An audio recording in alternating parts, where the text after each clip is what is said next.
Welcome to the American Anthropological Association podcast miniseries in support of the 2022 annual meeting. I'm your host, Matt Arts, and on this miniseries, we'll be talking with AAA members about the theme of unsettling landscapes and how it relates to their work. We will also get their input on the greater Seattle area and what they think is important to see when you are in town for the conference. We hope you enjoy the conversation. Hi everyone, welcome back. I'm Matt Arts. I'm here today with Mary Gray for the Unsettling Landscapes mini-series for the AAA annual meeting coming up this November 9th through the 13th in Seattle, Washington. Mary is a senior principal researcher at Microsoft Research and is part of a panel session titled Bad Habitus Revisited Toward an Anthropology of the Multimodal.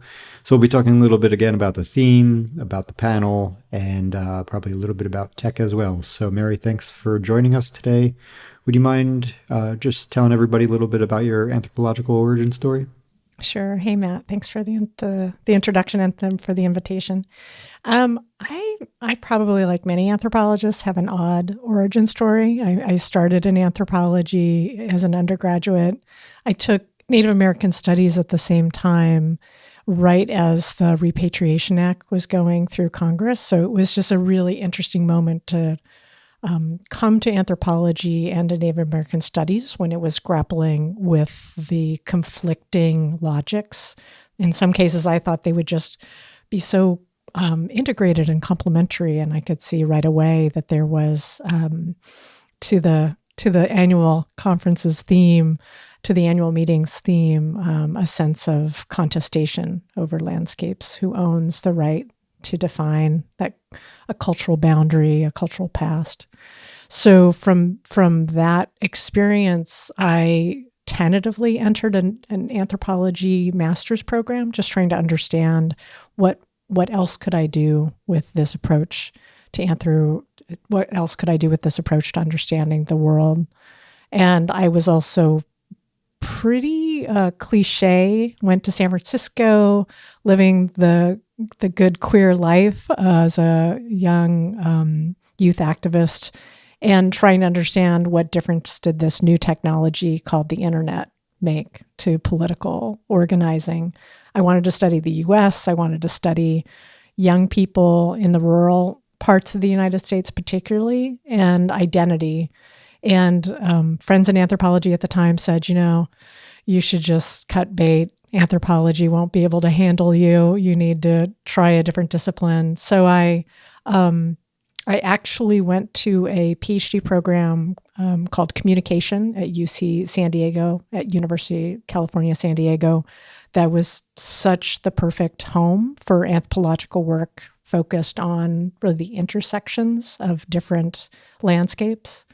And I just never stopped going to the AAA. And I eventually became part of its leadership and certainly a booster of anthropology from any place I've been. But I didn't really feel like I left anthropology. I've seen anthropology come to the conversations that are most important to me, which is what difference can we make in the world and how do technologies have a particular kind of role in that work. And so you said, you're interested in the internet, but tell us a little bit of just, how you made your way there, because of course, it is uncommon it's increasingly common for many of us to work in tech, but it wasn't, historically. So I think it's interesting because I feel like we were one of the last social sciences to really, particularly humanistic social sciences, to imagine contemporary technologies as a space of possibilities, if you will, to the kind of conversation we'll have at AAA, to the habitus of how we understand our places in the world. So I think for me, I came to think about technologies as a route into questions like, what are the politics of imagining you're more or less visible because you can literally put your voice online?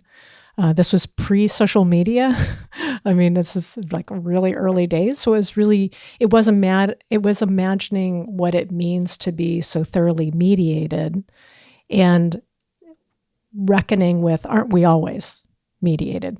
So what does it suggest to us to think about the distribution of cultural understandings of belonging, particularly an identity like lesbian, gay, bi, trans, questioning, and as queer anthropology taught me to really think about the contestation of those terms, that they can be so deeply intimate and yet so much a part of a co-construction. Like, how do the people around me, seeing me or not, challenging me or not, help me have a sense of who I am? That identity making is by no means a solo act. And so technology's place in that, it was such a way into the complexity of and the dynamism of how we come to see ourselves, and then naturalize that, like how we really have such a naturalized sense of what's true, who we are, who we love, and that for me is the fabric of anthropology. Those the ways in which we imbibe those cultural categories, and they become so thoroughly, a part of our skin. In those, earlier days of the internet, pre-social media, how did you see, how was identity construction maybe different than it is today?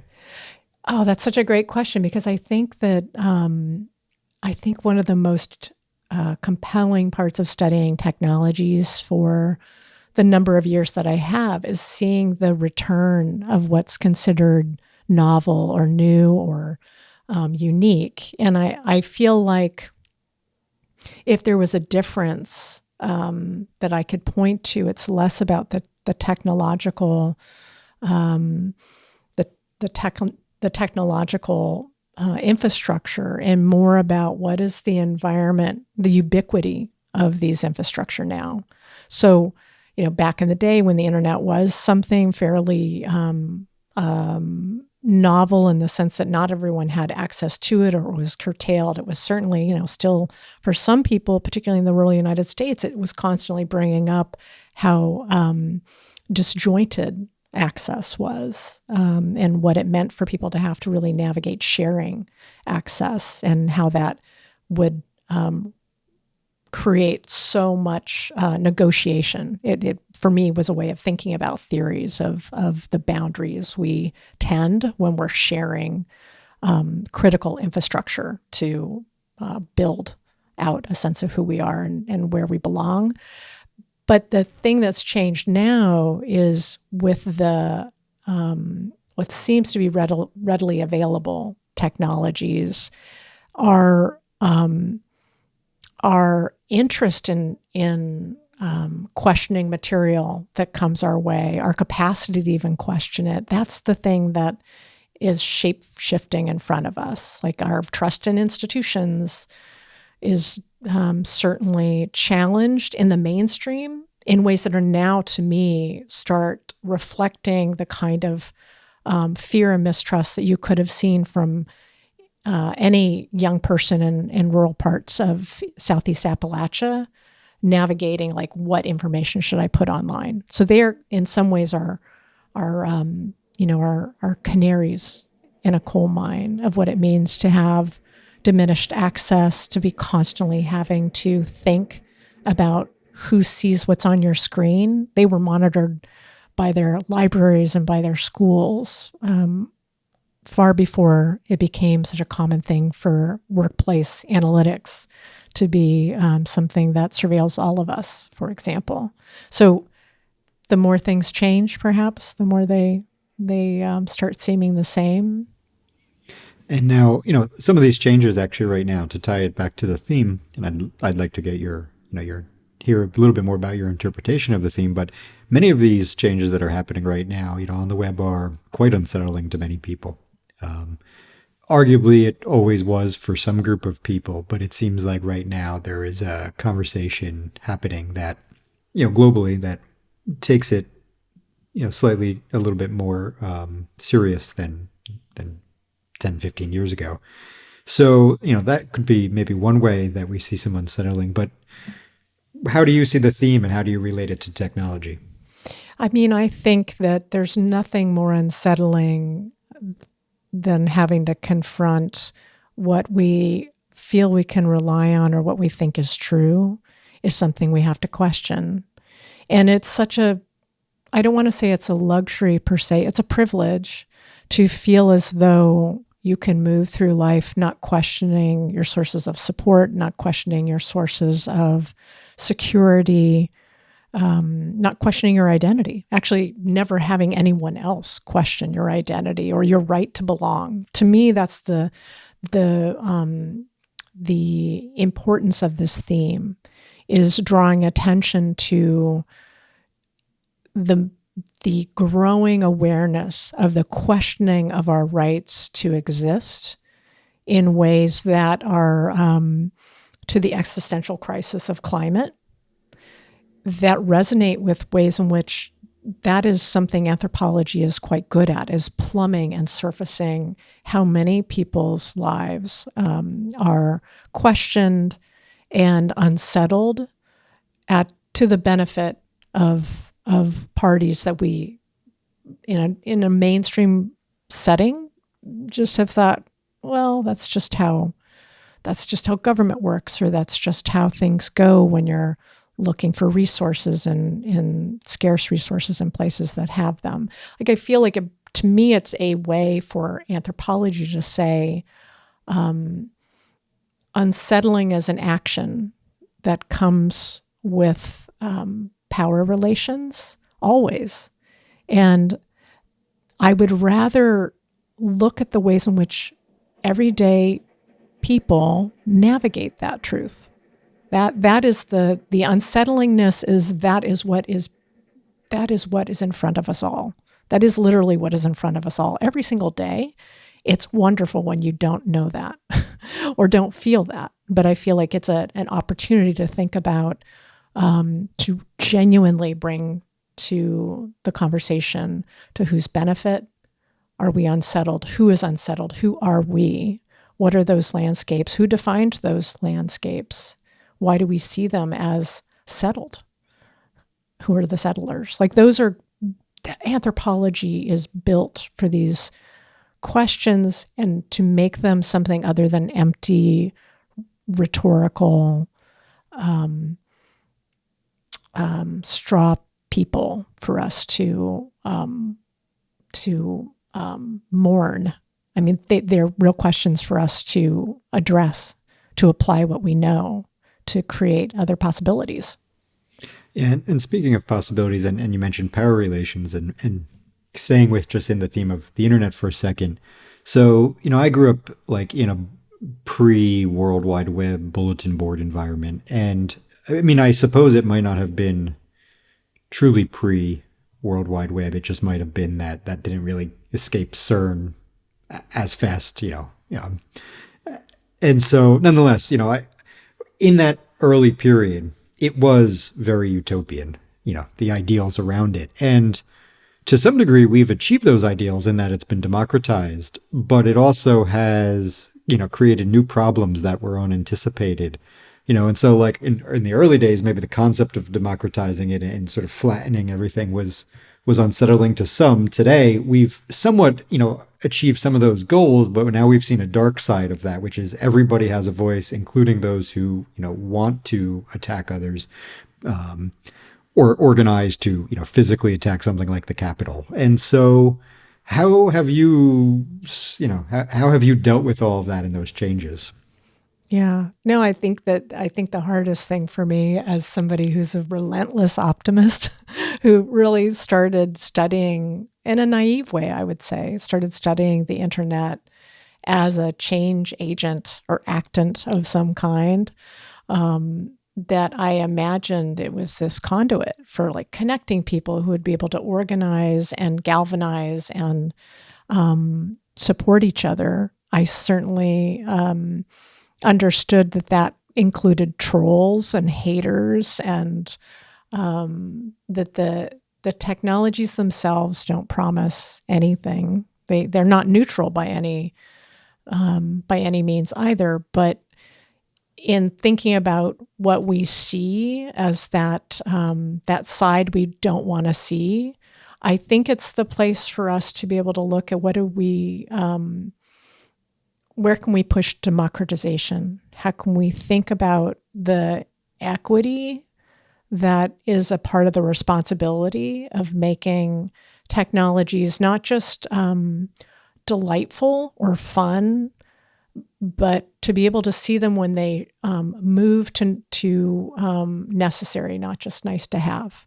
And I think we as we were democratizing, we didn't at the same time track when did this become core infrastructure in all the senses of that term, and what comes with that. Like, I think it's the ideal of democracy coming to grips with the reality of power relations. Back to what we were talking about, like that takes constant work to say, my access is probably costing someone else a lack of access. What is my active role in not just democratizing, but also building out equity, so that I do think now, and I probably thought this 20 years ago, that it is so critical for us to see the importance of the connectivity of these digital technologies as necessary, not sufficient to the ideal of democracy.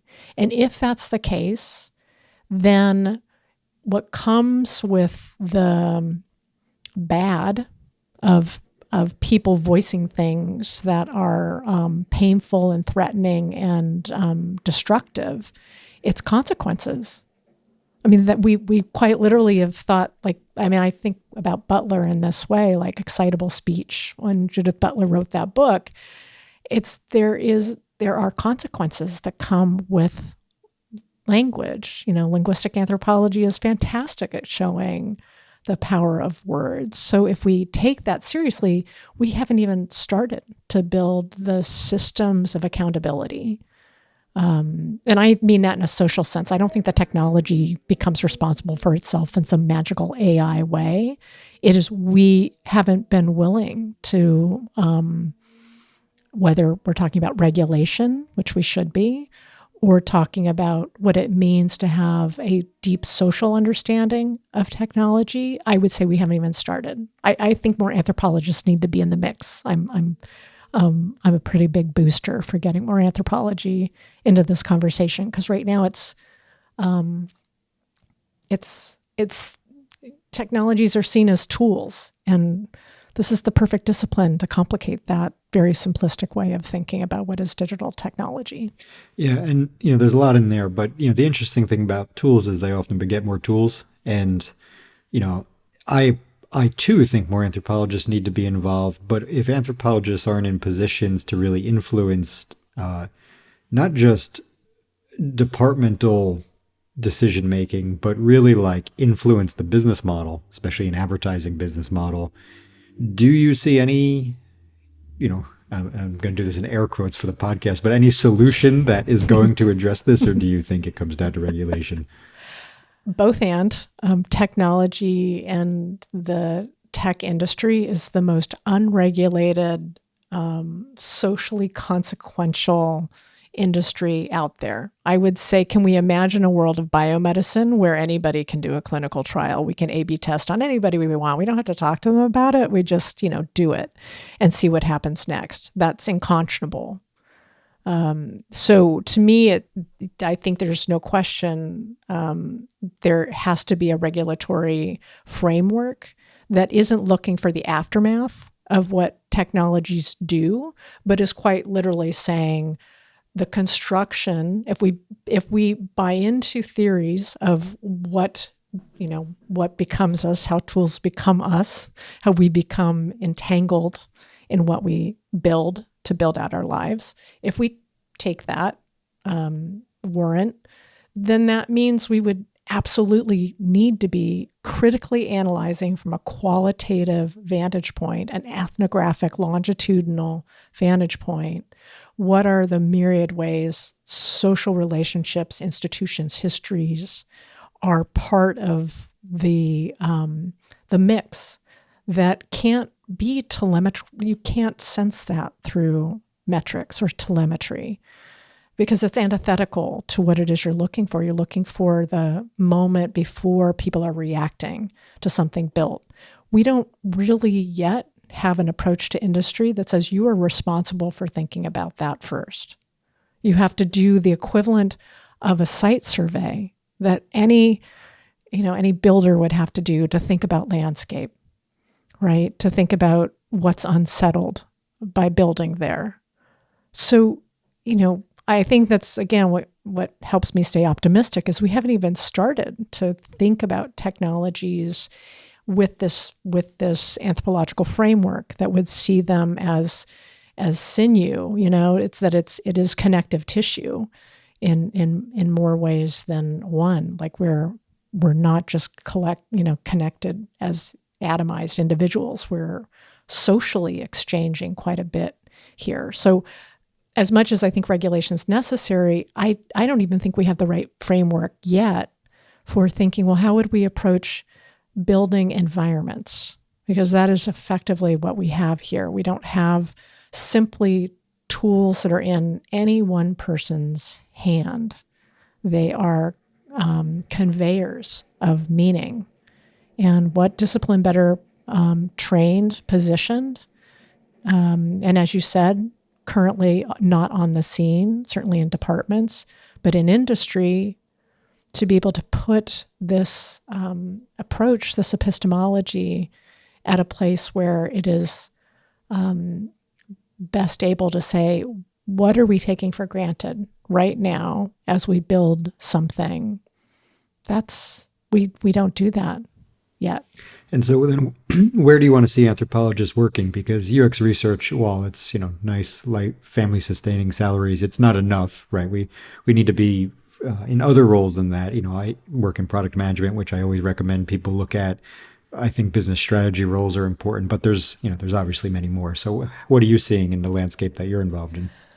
So I sit in and have intentionally tried to keep my feet in both the world of academic scholarship and within university settings to understand my relationship to this industry setting where I do basic research. And to me, basic research is understanding those cultural, social dynamics. How are people making sense of their world? Like, what are the collective sense-making practices? What does that look like? And not just today, which I think most of user research and even within product management, there's no room, there's no air around, give me 2 weeks, 3 weeks maybe, and tell me what's happening here. There's no way that can surface more than for a few problems what you need to understand. It's the first step in my sense of where could we be. Anthropology could be through the entire life cycle and beyond the release of anything. It could be part of the chain of accountability we all need. What's happening here once something's out in the world? Look, we haven't done that yet. So it's not that I think anthropology can solve everything, so much as I think right now user research, product management are given way too much, too late to be able to balance the social needs that have to be top of mind as a group of builders are assembling. So a lot of my work right now, concretely, is thinking, what does that innovation cycle look like if you're engaging community organizations, not as tokenized instantiations of a group, but rather as a proxy, as a moment where you can say, okay, from this I can have some sense of the lay of the land. Like, what are the kinds of relationships among institutions and the systemic racism that might be setting up which CB community-based organizations are listened to or not. All of that might end up on the cutting room floor, but any good ethnography has a lot on the cutting room floor. And that, to me, is being able to see the value of what we don't build as shaping what we could create that isn't meant to be the thing that serves all, but is quite literally constantly thinking about who are we missing? What are we missing? Like that is an objective. I just don't, within market logics, we haven't had room to do that. So I'm advocating really hard for let's kind of blow up the categories of user research. Let's think about usage. Let's really move to thinking about the kinds of causes and conditions that shape whether a piece of technology could even be meaningful to someone or groups of people. And, I'll just throw this out as one last question on this topic, but where do you think the role of being a founder is for, a founder anthropologist? There's not many of us who are, again, we have sometimes a hard task ahead of us if we're going to influence a big organization, even with the kind of research you're doing. So do you think more of us just need to actually start practices that are not, just research consulting companies, but in many ways tech companies or similar? Oh, that's a hard one. Matt. That's really hard because I think, it would be easy for me to say we need both, but I do think that the founder who can see something, particularly from this kind of epistemological grounding that says I can't possibly abstract what all humankind need, like starting from that, particularly within tech, is quite exceptional because most founders are thinking maximize, right? Maximize impact, max scale. And so we do need founders who are coming from that place of the universal in particular. They have that training to be able to think about the what they probably see as the common thing, that they would have the training to say, where did I get that idea? And I think it's a good thing to hold on to, like, okay, I'm building this. This is the direction I'm going. It's when a founder imagines they can capture the world. When that starts seeping in, I think that's when things go awry. So having more of founders who are willing to concede, I'm starting from this place, I see a particular problem in this frame, whatever it is that I think I might be able to address, and to be able to invite this kind of interrogation. Like it's quite uncommon to be able to sit with the unsettling sense of how incomplete anything we create to solve a problem that's a technical artifact, how incomplete it will be, how it will fail. Like, how do we retrieve that sense of failure is openness, it's conceding that there's more work to do. And wouldn't it be great if that didn't feel like a shortcoming, but felt like an opening for someone who has a different perspective? I mean, it's I know that sounds awfully optimistic. Well, no, thanks for sharing. And so maybe to wrap up, I'd like to have you share a little bit more about the panel. You mentioned the cutting room floor, and of course, a reference like that makes me think of like the literal kind of movie cutting room floor, and yours is on multimodal. So you want to just maybe share a little bit about that? Yeah, I'm really excited about this panel because it's members of Ethnographic Terminalia. They're a group who have been on the scene in the American Anthropological Association for, oh my goodness, I think more than a decade. I don't want to age any of us. And they've been providing these fantastic installations of sound and visual work that press on what are the different ways in which we can sense the world through our ethnographic materials. Like, what else can anthropologists be bringing from the work they do for people to connect with and also contest what it is we feel we've found. And so Ethnographic Terminalia's founders wanted to revisit one of their earlier installations on bad habitus. And so it is to continue to call the question, particularly in, to your earlier question, these new modes of interacting that are shockingly ubiquitous, like being in a video conference. I don't know how many of us thought we would be living so much of our lives in a video conference, which is an iteration of augmented reality, mixed reality, things that are in gaming, things that seem fanciful now, but are within our grasp to see as ways to, I don't know if I'm a fan of the word augment, but to give us a sense of the extension of ourself into space. And what a good time to revisit that. And I feel like the theme of thinking about, as we are building technologies that give us that sense that we can reach and touch all things, good time to be reminding us of our place in the world and what right do we have in those moments of, like, I'm going to visit a mosque in this location and not think about that's a representation, that's a flattening of people's worlds. How do I keep aware of that so that I don't start occupying that, God's eye view of the world. Well, I think that's a good place to wrap up. Mary, thanks for taking the time. We appreciate having you on the podcast. My pleasure. Thanks for listening.